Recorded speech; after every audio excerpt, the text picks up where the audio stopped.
Ya, pemirsa, sudah lebih dari sebulan kabut asap melanda wilayah Riau dan juga sekitarnya, dan kini kualitas udara yang telah mencapai tingkat berbahaya mengancam jutaan warga yang berada di provinsi ini. Namun sampai saat ini belum ada upaya yang real dan pemerintah pusat maupun daerah untuk menghentikan kabut asap akibat pembakaran lahan ini. Kabut asap yang melanda sejumlah wilayah di Sumatera tidak kunjung teratasi. Pemerintah tidak bisa berbuat apa-apa ketika bandara di Pekanbaru ditutup 3 hari menanggung derita akibat kabut asap. Kabut asap di Sumatera sempat membuat Presiden geram. Presiden Susilo Bambang Yudhoyono geram melihat kondisi udara yang terus memburuk di Provinsi Riau akibat pembakaran hutan. Dalam rapat terbatas, Presiden bahkan menginstruksikan untuk memproses segera pelaku pembakaran hutan sehingga benar-benar ada efek jera dan bencana asap ini tidak terulang terus setiap tahun. Namun apa daya, instruksi tidak bisa mengatasi langsung kabut asap.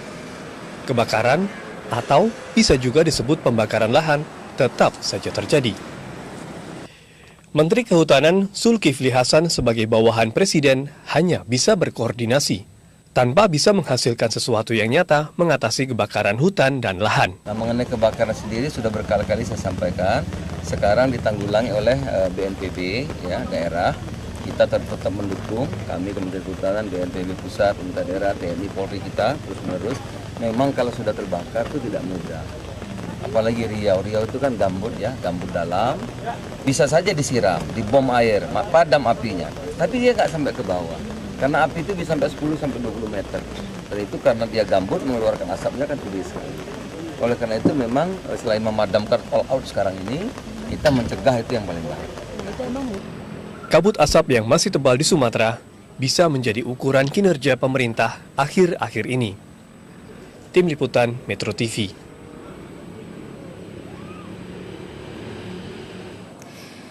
Ya, sebenarnya bukan hanya daerah Riau atau juga daerah Pekanbaru saja yang sampai saat ini masih diselimuti oleh kabut asap. Ada sejumlah provinsi lain, pemirsa, yang juga terdampak oleh kabut asap. Misalnya saja ada Sumatera Utara dan juga Jambi. Salah satunya adalah di Kabupaten Langkat, Sumatera Utara. Ini kabut asap masih juga terlihat jelas, khususnya di jalan-jalan utama di kabupaten tersebut, hingga mengurangi jarak pandang pengguna jalan. Jarak pandang hanya berkisar puluhan meter saja. Kabut asap terlihat pada pagi hari, namun biasanya mulai menipis pada menjelang siang hari. Meski kabut asap telah berulang kali melanda Kabupaten Langkat, namun pemerintah setempat belum melakukan tindakan apapun untuk mensosialisasikan bahaya kabut asap kepada warganya. Sebelumnya, Badan Meteorologi dan Geofisika Medan menyatakan kabut asap yang melanda kota Medan dan sekitarnya ini bukan berasal dari kebakaran hutan di Riau karena pola hembusan angin yang berbeda arah. Badan Meteorologi dan Geofisika Medan justru menemukan sejumlah titik api di beberapa kota dan juga kabupaten di Sumatera Utara. Dan selain di Sumatera Utara, kabut asap juga melanda Jambi ya. Kabut asap ini terjadi di wilayah Kabupaten Merangin, Jambi. Dalam satu pekan ini saja, jarak pandang mencapai 200 meter.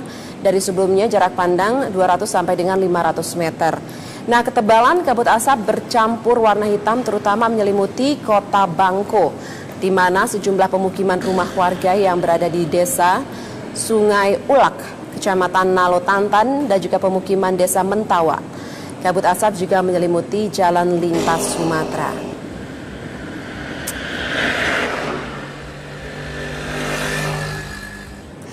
Ya, saat ini saya sudah bersama dengan Direktur Eksekutif Walhi Riau. Selamat pagi, Mas Riko. Dari Riau ya? Iya. Dari Riau, tapi sekarang tidak bisa pulang ke Riau dulu. Sedang tutup ya bandaranya. Tutup bandara ya. Selain Mas Riko, saya juga sudah bergabung bersama dengan kita ada Bapak Sony Partono, PLT Dirjen Perlindungan Hutan dan Konservasi Alam. Halo, selamat pagi, Pak Sony.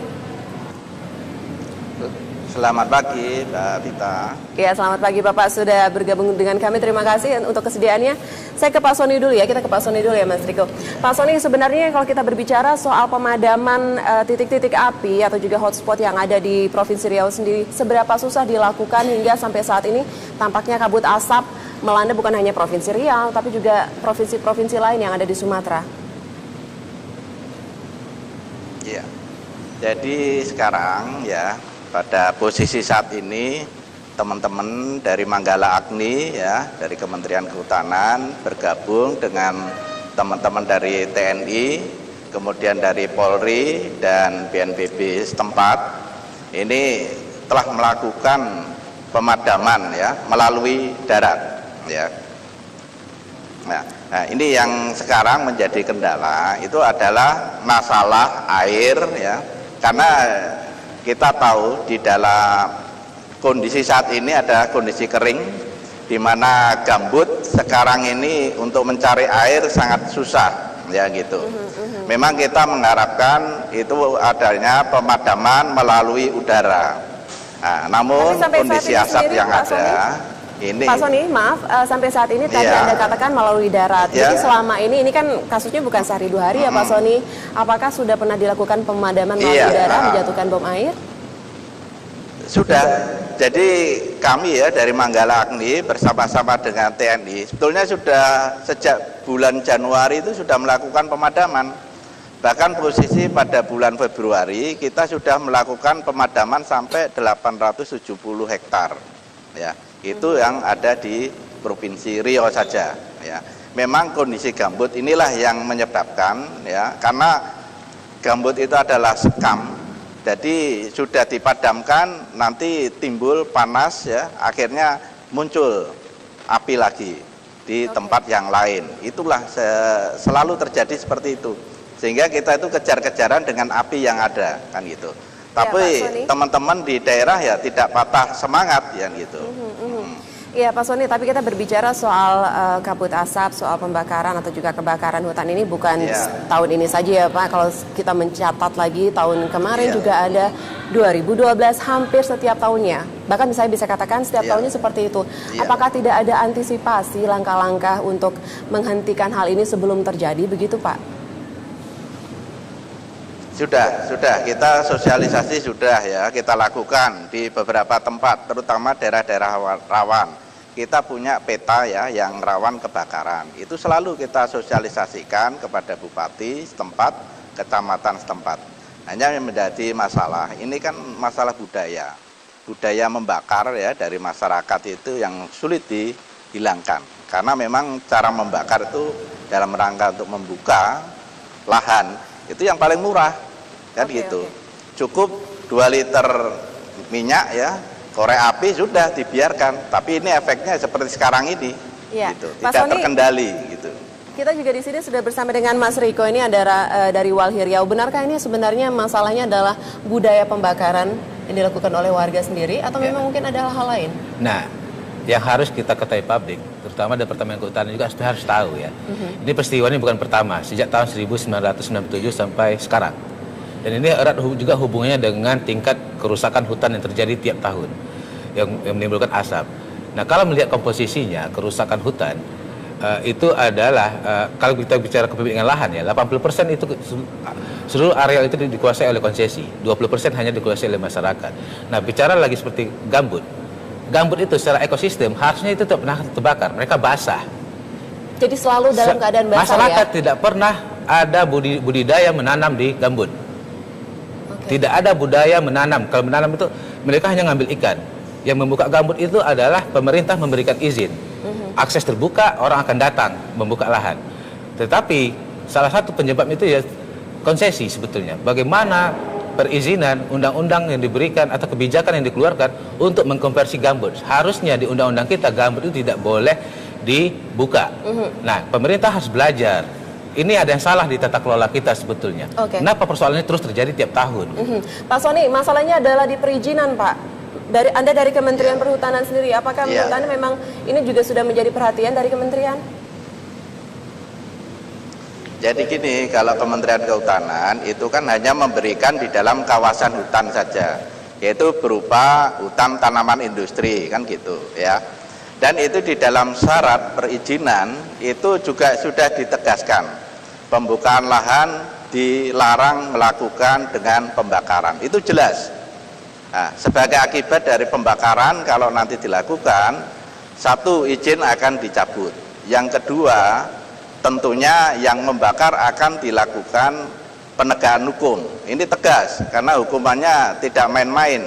Di dalam undang-undang ya 41 maupun undang-undang nomor 5, bahkan sekarang di dalam undang-undang nomor 18 yang terbaru itu hukumannya minimal 5 tahun. Itu sudah tegas kan gitu. Iya. Ya. Tapi Pak Soni, jika kita melihat banyaknya titik-titik api yang ada sekarang, ya di luar memang ini adalah penyebaran ya dari titik api awal, apakah mungkin sebenarnya ini hanya mutlak dikerjakan oleh individu masyarakat sendiri atau memang sebenarnya ada korporasi juga terlibat, dan bagaimana sikap dari pihak kementerian sendiri? Tapi saya tahan Anda dulu Pak, kita nanti akan bergabung kembali nanti setelah jeda berikut ini ya Pak Soni, dan juga untuk Anda pemirsa tetaplah bersama dengan kami di Bincang Pagi.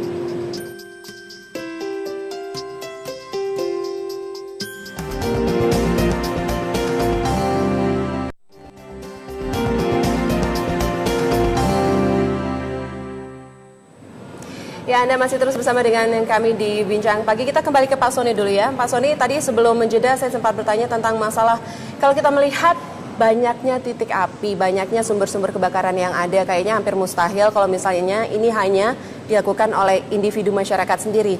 Ada juga yang mengindikasikan nih Pak, ini juga dilakukan oleh korporasi-korporasi besar yang ada di sana. Apakah hal ini juga menjadi perhatian dari kementerian sendiri? Iya. Kita sudah sepakat ya di dalam Impres nomor 6 tahun 2011 itu sudah ada masing-masing tugas pokok dari masing-masing. Nah, untuk penegakan hukum itu dilakukan oleh aparat kepolisian. Ya, sekarang ini kan sudah dilakukan pemeriksaan dan sudah ditetapkan sebagai tersangka sudah ada 39 orang. Ya. Jadi sementara ini yang terlibat di dalam pembakaran itu masih sifatnya individu. Nah, nanti akan dikembangkan oleh kepolisian. Apakah itu juga menyangkut masalah corporate? Nah, kita tunggu saja itu hasilnya dari kepolisian. Pak Soni, kalau kehutanan ini sifatnya membackup, ya. Pak Soni, saya ingin bertanya, jika memang kebakaran lahan ini terjadi di wilayah-wilayah milik korporasi, sebenarnya siapa yang bertanggung jawab, Pak? Jadi gini, kita kan harus melihat ya, melihat memang hotspot ada di beberapa tempat, itu tidak bisa dipungkiri, ada di perusahaan HTI, ada di perusahaan kebun. Tapi kita harus melihat sebab musababnya itu terjadi karena apa. Inilah ahli-ahli lah ya nanti akan menentukan. Tentunya nanti dari kepolisian akan minta saksi ahli ya dari yang ahli dalam kebakaran. Nah, dari situ akan ketahuan kalau memang itu kelalaian atau karena memang sebab dia memang punya sengajaan, itu akan ketahuan dari situ. Tapi kalau memang itu sebagai akibat ya nanti dulu kan gitu.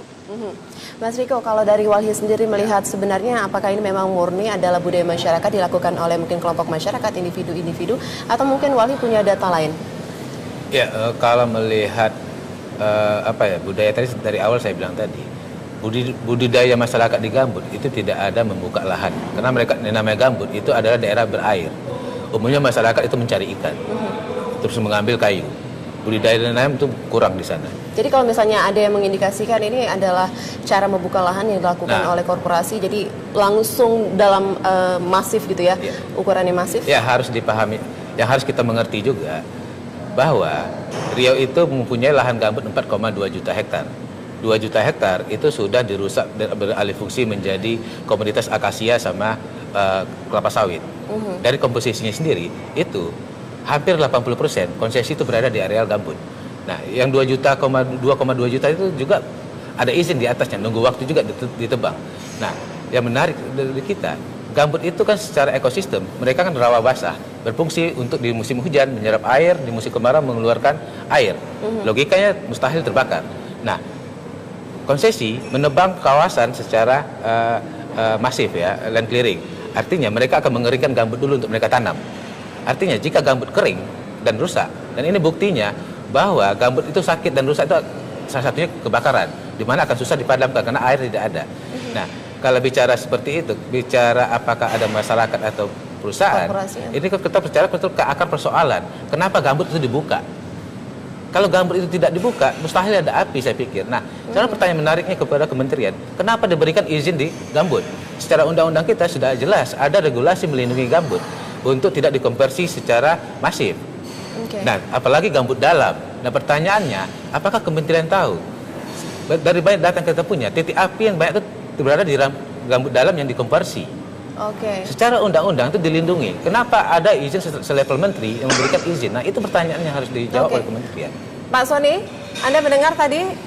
Jadi kalau kata Mas Riko sendiri, sebenarnya kalau dilihat-lihat ini adalah pertanyaan juga mengapa malah titik api itu lebih banyak di daerah sebenarnya daerah konversi ya? Konversi sama gambut dalam. Sama gambut dalam, Pak. Iya. Iya. Memang demikian ya. Jadi gini. Memang kalau sudah di musim kemarau itu memang khas di gambut itu tidak seperti yang disampaikan oleh Mas Riko ya. Nah, kalau di musim penghujan memang di situ memang kondisi airnya cukup untuk di gambut. Tapi kalau sudah musim kemarau itu kering sama sekali kan gitu. Nah, terkait dengan masalah perizinan kan gitu. Ya, memang kita tidak pungkiri ya memberikan izin di kawasan-kawasan yang ada memang di gambut. Tetapi itu di luar dari moratorium. Kan kita sudah ada ya, sudah kita tetapkan ada moratorium di gambut. Nah, sepanjang itu memang masuk dalam kategori moratorium, ya tidak kita beri izin di dalam berarti kawasan dengan kata itu. lain sebenarnya kita Tapi harus kalau merubah di situ, moratoriumnya begitu Pak Sony, maaf. Moratoriumnya harus dirubah. Bukan ya, jadi kita gini loh. Gini ya Mbak ya, ini kenyataan di lapangan seperti ini. Jadi di mana di situ kosong ya, nggak ada yang mengelola, ini masyarakat masuk. Ya, ini dari Sumatera Utara sudah mulai masuk. Kemarin kita sudah mengindikasikan ada beberapa masyarakat itu ya yang berduyun-duyun dari Sumatera Utara masuk karena di situ ada open asset. Padahal notabene ini adalah cagar biosfer yang harus kita lindungi kan gitu. Nah, itu masalahnya kan gitu. Ya. Keberanian ini ditimbulkan oleh tidak adanya status hukum mungkin ya. Hukumnya seperti apa? Nanti apakah saya juga menanyakan kepada Bapak sampai sejauh ini sudah adakah ganjaran hukuman bagi para pelaku ini yang setimpal hingga bisa membuat efek jera begitu. Tapi di segmen kita selanjutnya kami masih akan melanjutkan kebersamaan kita sesaat lagi.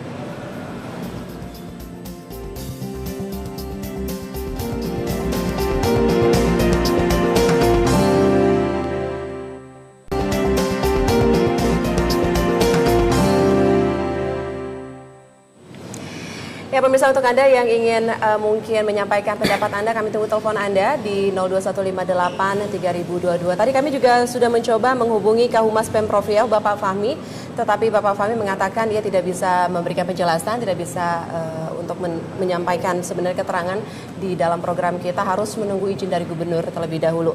Ya, kita kembali lagi ke Pak Sony sebelum saya ke Mas Riko soal masalah penegakan hukum ini Pak Sony.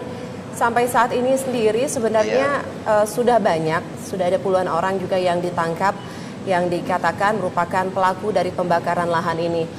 Penegakan hukumnya sendiri sampai saat ini banyak masyarakat yang menilai belum begitu tegas, Pak. Apakah memang sudah ada langkah-langkah yang sebenarnya harus mulai dipikirkan oleh pemerintah sendiri? Ya, jadi begini. Kita tetap menghormati hukum ya, apa yang sudah dilakukan oleh aparat kepolisian kita tetap kita hormati, dan kita nanti sanksinya itu berbagai lapis ya. Kita bisa menggunakan undang-undang lingkungan hidup, itu juga tegas juga ya hukumannya gitu. Kemudian juga bisa menggunakan undang-undang mengenai kehutanan, itu terutama di dalam kawasan hutan. Bisa juga nanti dengan Undang-Undang Nomor 18 ya, tahun 2013 itu juga tegas, hukumannya adalah minimal 5 tahun kan gitu. Siapapun ya, baik perorangan, kalau korporat itu bisa sampai 10 tahun kan gitu. Sudah ada korporat yang kalau di luar kawasan hutan kalau yang sekarang ini ya, yang tahun 2013 ini kan sedang dilakukan penyidikan oleh lingkungan hidup ya, baik perusahaan HTI maupun perusahaan kebun. Kemudian juga dari kepolisian sekarang juga sedang menangani perusahaan ya yang tahun 2013. Itu sekarang juga masih berlanjut kan gitu. Nah, sekarang ini ada 39 tersangka, masih perorangan. Nah, tidak menutup kemungkinan kalau memang dia ada benang merahnya ya, salah satu korporat, ya tentunya yang bertanggung jawab adalah korporat itu kan gitu. Ya kita hormati lah. Sekarang ini kan sedang dilakukan penyidikan oleh aparat kepolisian. Oke, Mas Riko, kalau dari Walhi sendiri melihat bagaimana soal penegakan hukum yang diberlakukan sekarang, sudah cukup, masih kurang? Ya. Makanya saya bilang tadi, dari ini bukan peristiwa pertama ya, ini peristiwa terus terjadi berulang-ulang kali. Kalau kita boleh jujur, pelakunya itu juga. Nah, bicara penegakan hukum, kasus 2013 kemarin, dari 9 kasus yang tersangka, baru 1 kasus yang disidangkan. 8 kasus perusahaan yang 2013 kemarin itu masih belum selesai pemeriksaannya. Nah, 2014 yang baru-baru ini, dari 8 perusahaan yang kemarin tersangka itu terbakar lagi. Nah, sekarang kita bicara kembali kepada sebetulnya bagaimana pemerintah melihat persoalan ini. Apakah ini persoalan biasa atau sudah luar biasa? Kami pikir ini sudah luar biasa. Dampaknya 5,5 juta orang tiap tahun menghirup udara tidak sehat. Dan harusnya hukum itu harus cepat berproses. Nah, kita melihat hukum ini sangat lama berproses. Sudah lama berproses, satu, itu juga hukumnya ringan. Sehingga tidak ada yang menimbulkan efek jera. 5 tahun itu ya, masih kurang. seperti saya contohkan PT AD ya, saat ini yang sedang disidangkan di Pengadilan Pelalawan 2013. 2004 mereka itu sudah terpidana 4 tahun di Pengadilan Kampar dengan kasus yang sama, kebakaran. Nah, sekarang mereka membakar lagi. Nah, 8 perusahaan yang sudah tersangka oleh KMLH sampai saat ini di kejaksaan itu belum sampai naik ke pengadilan. Ini ada apa sebetulnya? Kalau kita bicara bagaimana, oke, sekarang pemerintah bicara kami akan melakukan efek jera penegakan hukum. Sekarang mana artinya? Harusnya itu harus dipush, harus didorong bagaimana hukum itu bekerja sehingga menimbulkan efek jera, karena pelakunya kalau kita boleh jujur, harusnya ini kan tidak boleh terbakar ini. Regulasi kita sudah ketat. Mereka, nah, harus dicek di lapangan.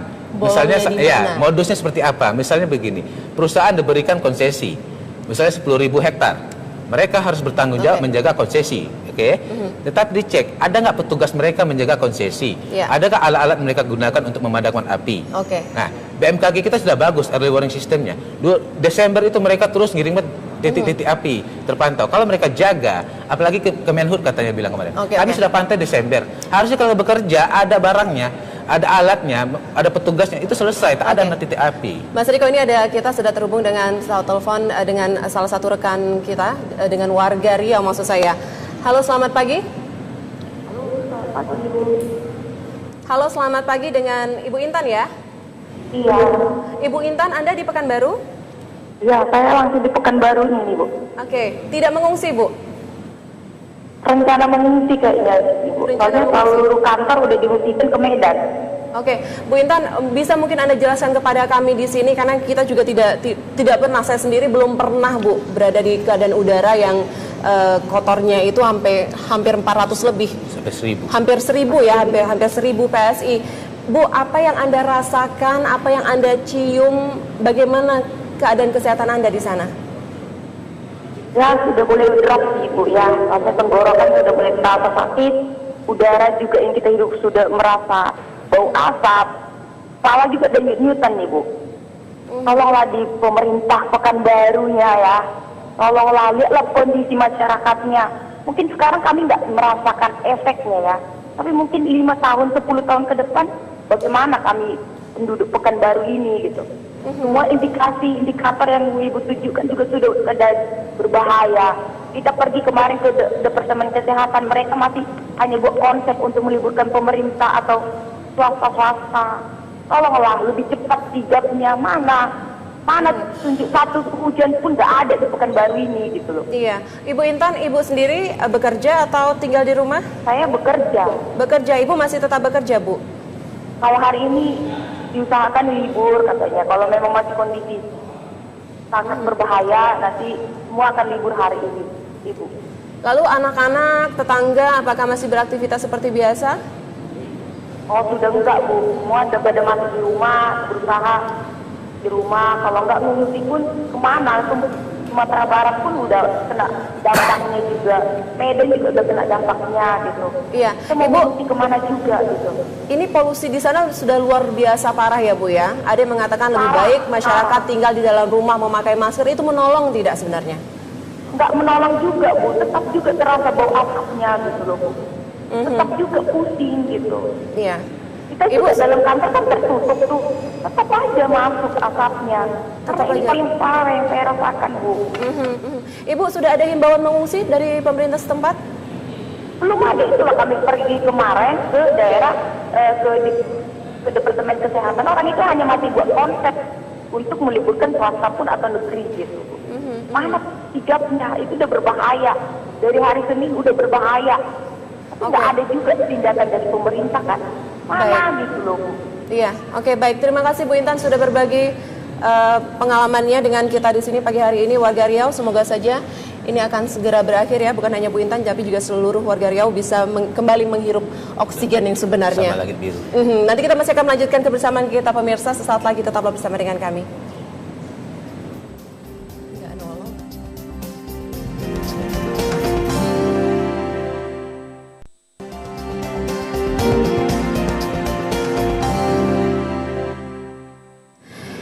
Ya pemirsa, bukan masyarakat saja yang melihat penanganan kabut asap yang ada di Riau ini berlarut-larut, tapi ternyata juga Presiden SBY sendiri juga melihat belum adanya kemajuan ya dalam penanganan kabut asap ini. Hal ini ditunjukkan melalui Twitternya yang beredar kemarin. Dalam Twitternya ini, Presiden Susilo Bambang Yudhoyono mengatakan jika dalam 1 atau 2 hari ini pemerintah daerah belum bisa juga menangani masalah kabut asap, maka penanganannya akan langsung diambil alih oleh Presiden sendiri. Ya, ini adalah Twitter yang disampaikan melalui akun Twitter pribadi Presiden SBY.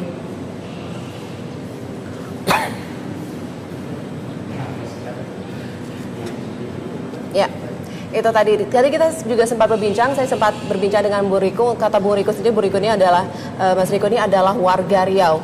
Jika Jakarta, sebagai narasi untuk Anda mungkin sebagai gambaran, jika Jakarta kita katakan sudah merupakan salah satu kota di Indonesia yang berpolusi, tetapi sewaktu Mas Riko sampai di Jakarta, untuk pertama kali ia merasakan udara segar. Memang sebegitu parah ya kondisi di Riau sendiri. Kalau dari Walhi sendiri sebenarnya Mas Riko, Anda melihat solusi seperti apa yang harusnya diambil oleh pemerintah agar peristiwa ini tidak terjadi kembali? Ya, peristiwa kebakaran lahan dan hutan yang menimbulkan asap ini cukuplah menjadi pelajaran bagi kita bersama, terutama pemerintah ya, untuk segera memperbaiki tata kelola dan kita untuk lebih baik. Artinya ada yang salah di dalam tata kelola sumber daya alam di Indonesia. Kita bicara hanya eksploitasi. Karena persoalan di Riau itu kan bukan kebakaran, ini bukan persoalan Riau, ini persoalan Indonesia. Karena banyak lagi tempat-tempat lain yang di negeri ini yang terancam akan dibuka lahan gambutnya untuk dikonversi. Nah, ke depan bagaimana pemerintah punya komitmen yang kuat untuk melindungi gambut, tidak dialihfungsikan, satu. Yang kedua, bagaimana memulihkan gambut. Nah, yang jangka pendek jelas penegakan hukum sebetulnya yang tegas. Dan regulasi kita, kalau bicara regulasi, undang-undang harusnya ini tidak akan ada. Ini kan pada praktek perencanaan, pelaksanaan sama pengawasan yang harus kita perbaiki juga sebetulnya. Ya, baik. Terima kasih Mas Riko. Closing statement kita ke Pak Sony lagi. Pak Sony, komitmen seperti apa, janji apa yang bisa Anda sampaikan kepada warga di Riau, Anda dan rekan-rekan Anda, jadi seperti apa? Apakah hal ini akan segera berakhir, Pak? Iya. Jadi begini, saya juga ikut prihatin ya. Saya juga ikut merasakan. Kemarin belum lama juga saya ke Riau. Jadi kita bersama-sama dengan tim penanggulangan yang ada di lapangan di bandara ya, Rusmin Nuryatin di Lanut, kita juga merasakan di situ bagaimana asap itu sudah sekian lama kemudian juga terhirup oleh kita semua. Saya juga merasakan.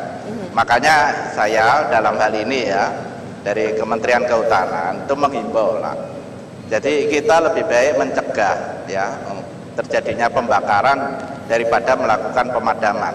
Karena kalau sudah melakukan pemadaman, ya itu sulit ya di daerah gambut itu. Ya, terutama mungkin komitmen dari hujan buatan. Komitmen dari Anda juga dari pihak kementerian sendiri mungkin untuk mereview kembali ya kemungkinan yang sudah disampaikan oleh rekan-rekan pecinta alam dan juga Walhi untuk mereview kembali moratorium seperti itu ya Pak. Oke, baik. Terima kasih Pak Sony sudah bergabung sama dengan kami. Mas Riko, terima kasih untuk bersamaannya.